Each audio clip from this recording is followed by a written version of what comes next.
Since we're doing whips, I have one more whip. I started this. I kitted Where There Are Bees, Where Liberty Dwells, and this up the same day. And I started this one, I want to say, Sunday morning. Sunday morning. We did not go to church this weekend. I had been up at 4 o'clock in the morning, Thursday, Friday, and Saturday. And I had been up before 5, but like just before 5, Monday, Tuesday, and Wednesday. Saturday we drove. So all last week Ryan was playing at a music conference in Iowa City, Iowa, which is about 3.5 hours away. It's like 3 hours and 45 minutes away. And so he drove up on Monday, Memorial Day, and was there the whole week. And then they had their performance at 9:45 in the morning on Saturday morning. They did a 30-minute concert. So because we never get to see Ryan perform at school because he's 19 hours away, we left the house at 5 a.m. and drove up to Iowa City so that we could see him play for like 30 minutes.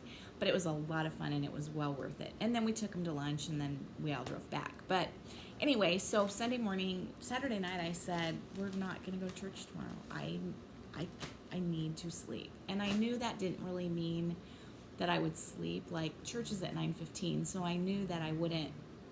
That's a lie. Church is at 9. I don't know why I said 9:15. Church is at 9, so I knew that I wouldn't sleep till 9. I knew I probably wouldn't even sleep till 7, but I just needed to be able to sleep as long as I could and then just get up and not have to go someplace.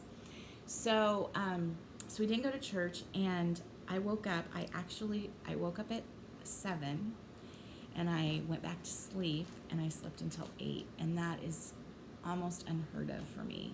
So then I got up at 8, and I started this, and made coffee. It was so nice because I made coffee, and I just did my Bible study and did my journal in the morning and did that, and it was so nice. But anyway, so Julie was having, and I think she still is having, if any of you are interested, a Plum Street trunk show.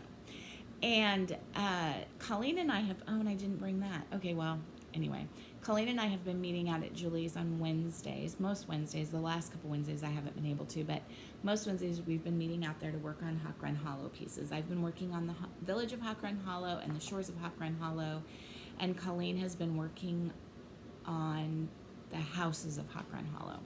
And she is going and blowing. She already has the first block done.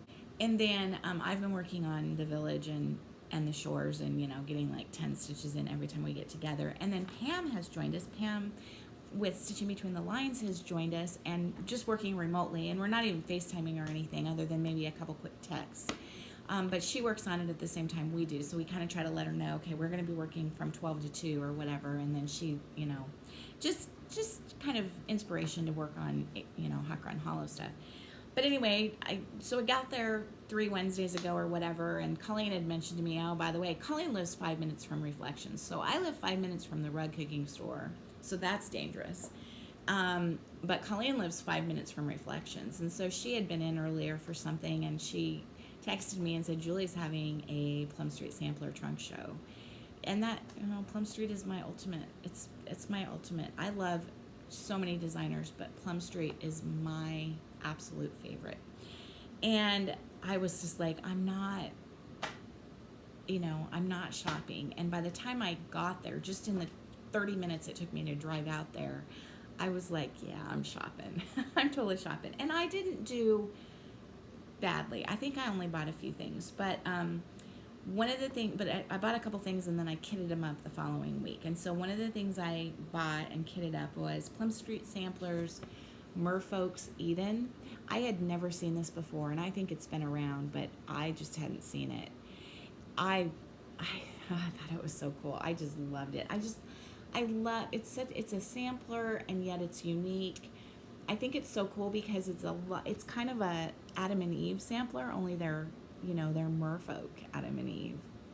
So I just thought it was so cool. So I started this on Sunday morning and didn't get to work on it a whole lot, but and then I've worked on it in the evenings. I need to put something behind it. Let's see.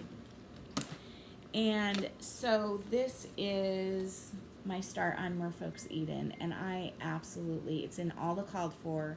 The only thing that I don't like about it is the fabric I chose, and it was a piece of fabric that I had in my stash. I don't know where I got it, and I'm intending to go out and ask Julie tomorrow, because we're meeting up tomorrow at noon to do Hawk Run Hollow.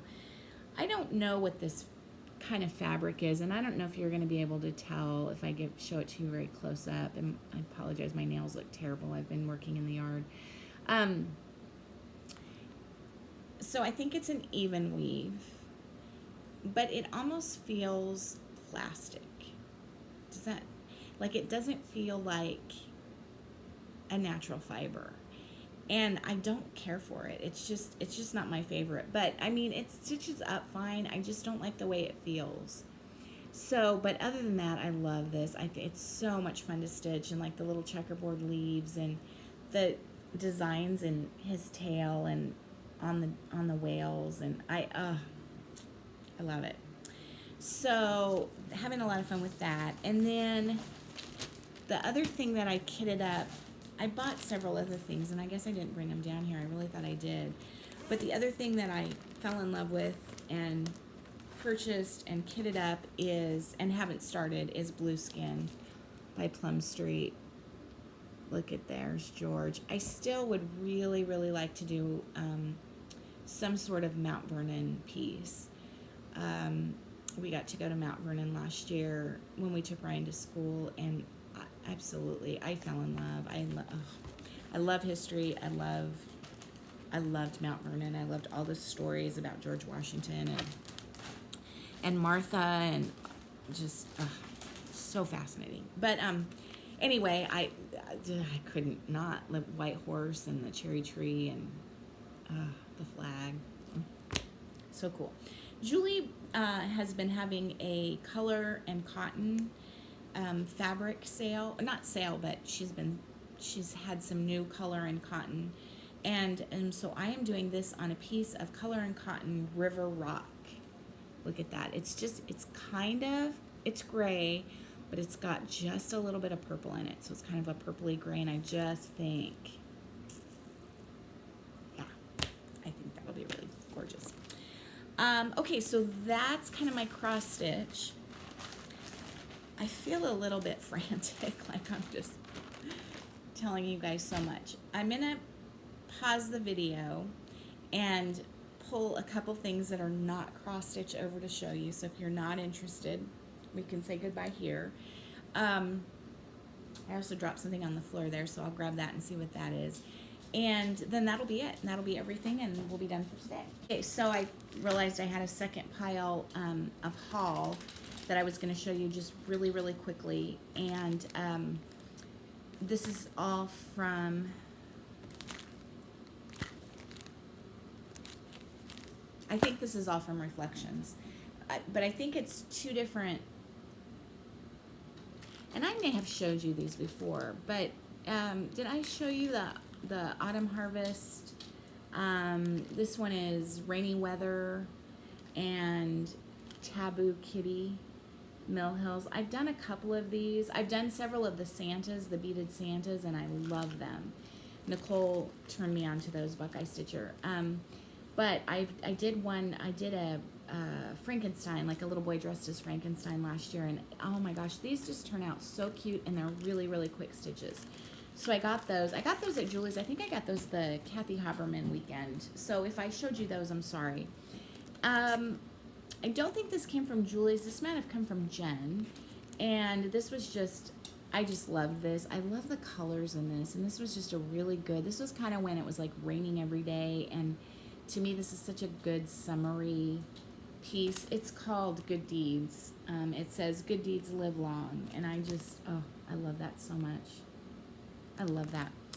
And then I think the rest of these are pretty much from the Plum Street Trunk Show. So I have not been a big fan of the hello and goodbye pieces. I like them. I like them. They're just not, they just don't really strike me. But Goodbye Fall, I love that. I love that little turkey up there on the thing, and Colleen and I were staring at this, and we both really liked it, and I said, well, when would you put it up, though, if it's good by fall? And she goes, well, I don't know, I'd probably put it up, like, you know, after Halloween, before Thanksgiving kind of thing.